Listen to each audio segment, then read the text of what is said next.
They told me 2 people died in this house. I didn't care, until the first night I was left completely alone. If you hear a noise in your basement tonight, do not open the door. The Cellar and the Storm. Back in the summer of 2023, I lived through a weekend that completely shattered my peace of mind. It was a sequence of events so deeply unsettling that, to this day, I refuse to spend a single night alone in any house. At that time, my fiancé, Ryan, and I were in a desperate rush to find a new place. Our apartment lease had just run out, and the thought of signing away another full year there was exhausting. Right when we were about to panic, a close friend of my father offered us a lifeline. He owned a beautiful suburban house that had suddenly become vacant because the previous elderly tenants had passed away. Since he was so close to my family, he offered us a month-to-month rental at an incredibly low price. It felt like the perfect solution to all our housing stress. The only thing that gave me pause was the history of the house. Both of the previous residents had passed away inside the property within just weeks of each other. They were quite old, so it wasn't a violent crime scene, but the thought still sent a chill down my spine. Ryan, being the ultimate pragmatist, couldn't care less. He was just thrilled about the cheap rent. He doesn't believe in negative energy or haunted spaces, whereas I am highly sensitive to that kind of atmosphere. During our first week, he would constantly tease me about my fears, even making dramatic ghost noises in the dark just to get a reaction out of me. He was just messing around, but his jokes didn't make the house feel any less heavy. When we first unpacked, the entire place was covered in a faded, ugly beige carpet. The landlord assured us he was sending a crew to rip it out and install dark hardwoods, as the old fabric was covered in permanent stains. There was one particularly massive, dark discoloration right in the center of the living room. On moving day, Ryan casually asked the landlord if he knew what caused that specific stain. The answer he gave is something I still wish I could erase from my memory. It turned out the elderly woman had taken a terrible fall, striking her head against a solid wood end table. That dark mark on the floor was from her blood. She was rushed to the emergency room that night but never made it back. To make matters worse, the landlord added that her husband had suffered a fatal heart attack down in the basement just a couple of weeks prior. Knowing I was sleeping in a house with that kind of recent tragedy made my skin crawl. Still, financial reality won, and we stayed. A few days later, the flooring crew arrived and completely removed the old carpet, replacing it with beautiful wood. They also gave the walls a fresh coat of paint. Those quick cosmetic updates actually did wonders for my anxiety. It also helped that the landlord had installed a vocal home security system. Every single time a door to the outside was opened, a loud chime would ring, followed by an automated voice announcing, "Front door open." It was incredibly annoying after a while, but it gave me a genuine sense of safety. A little over a month into our stay, Ryan had to leave town for the weekend to attend a bachelor party. I was naturally anxious about being left alone for 2 full nights, but the house had finally started to feel familiar. Besides, I had our Australian cattle dog, Rex, keeping me company, which was a huge comfort. On Friday morning, I kissed Ryan goodbye before heading to my office at 7 a.m. His flight was later that afternoon, and he wasn't scheduled to return until Sunday evening. When I arrived back home that night, an unexplainable weight settled over me. I tried to convince myself it was just standard loneliness. To distract myself, I ordered my favorite takeout, put on some comfort TV, and tried to unwind until my eyes grew heavy. It was roughly midnight when a strange, rhythmic noise cut through the quiet. It was echoing from the depths of the basement. I froze, telling myself it was just an old house settling into the nighttime temperature drop. I clicked the television off to listen closer, and that's when Rex suddenly bolted across the room. He slammed against the basement door and began barking frantically. This was completely out of character for him. Rex was a quiet protector. He almost never barked unless something was seriously wrong. Tonight, his posture was stiff, and his bark sounded aggressive, almost terrified. I tried to grab his collar and calm him down, but he refused to budge. Acting on pure adrenaline, I slowly unlocked the basement door and flipped the light switch. The moment the light hit the stairs, Rex stopped barking and dropped into a low, menacing growl. I fully intended to take a few steps down to check the room, but the sudden memory of the old man dying down there paralyzed me. I couldn't do it. Instead, I held my phone out and snapped a quick photo into the darkness of the staircase, but the flash didn't penetrate the deep shadows. Too terrified to investigate further with my dog acting this way, I slammed the door shut, locked it, and retreated to the bedroom. Eventually, Rex followed me in. He stopped growling, but he refused to sleep.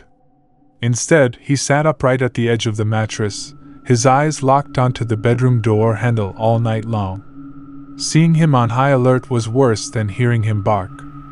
I barely slept, waking up every 10 minutes expecting the door to burst open.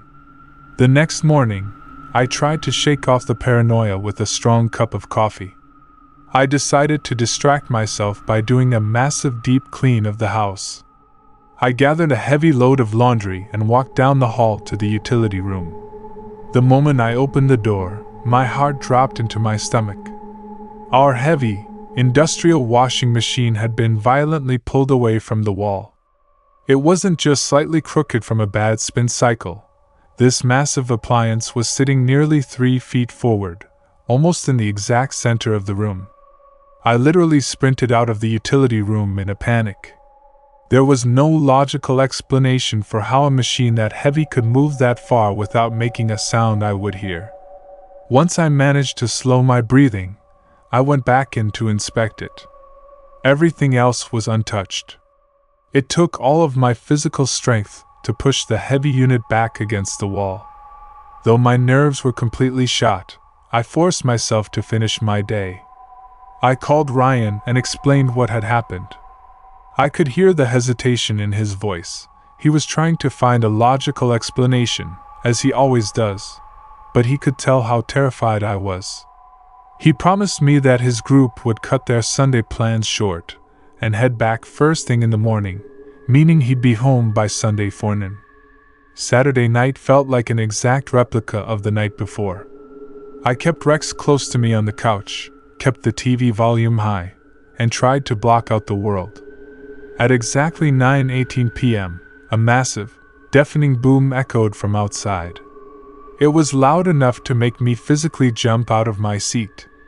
A second later, my phone buzzed violently with a push notification from our garage security camera.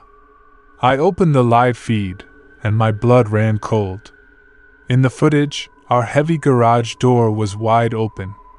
This made absolutely no sense because we never used the garage for our cars. It was strictly packed with old moving boxes and storage. On top of that, the camera was capturing bright, blinding flashes of light reflecting off the concrete driveway, accompanied by a sound that resembled heavy fireworks. I cautiously opened the structural door that connected our kitchen to the garage and looked out. The driveway was pitch black. There were no kids, no smoke, no burn marks, and absolutely no evidence of fireworks whatsoever. Everything was dead silent.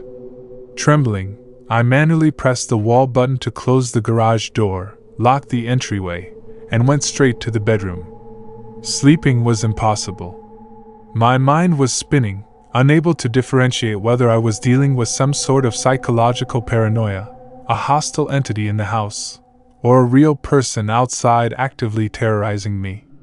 I got out of bed 3 separate times just to double-check that the security system was armed.